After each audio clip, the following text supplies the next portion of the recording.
Before she ever cried her first cry, before she ever opened her eyes, her story had already begun in struggle. Her mother had fought for years to conceive. Doctors said, be patient.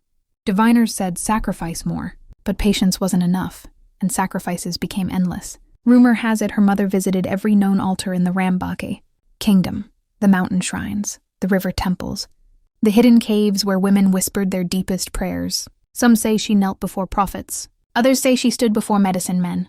But all agree on one thing. Rojo was a child pulled from the heavens by desperation. When her mother finally conceived, she crossed the rivers of Rambake to honor a distant god of fertility, a spirit believed to breathe life into barren places. And that is where her name came from. Rojo, the soul that fought its way into the world. But even a miracle child is not spared from destiny's cruelty. Before Rojo learned to walk, before she knew her name, she had already been promised, not to a future, but to a debt. Betrothed at birth as collateral, for a loan her father took to send her elder brother to university, her life had been traded before she understood what freedom meant. Her brother was their pride and hope, the one meant to break the chains of poverty. But on the night before his graduation, death crept in quietly and shattered everything. Her mother's heart broke next.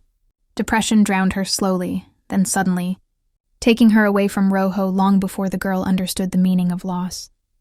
Before the soil on her mother's grave settled, the clansmen turned on her father, whispers sharpened into accusations that he had killed his own son.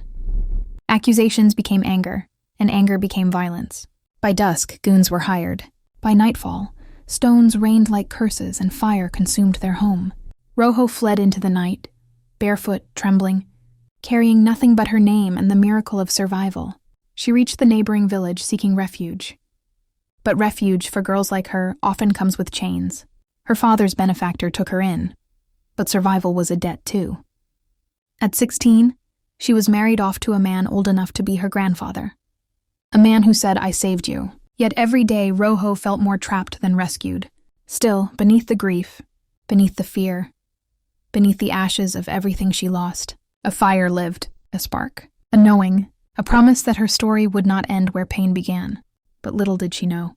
The fire she ran from was nothing compared to the storm waiting for her, because the man who claimed to save her was about to become the darkest chapter of her life. To follow her journey, how Rojo fought back, how she survived, how she rose. Follow Joseph McKenya and Joe Truth TV at 9 p.m. every Wednesday, Thursday, and Friday on Facebook, TikTok, and YouTube.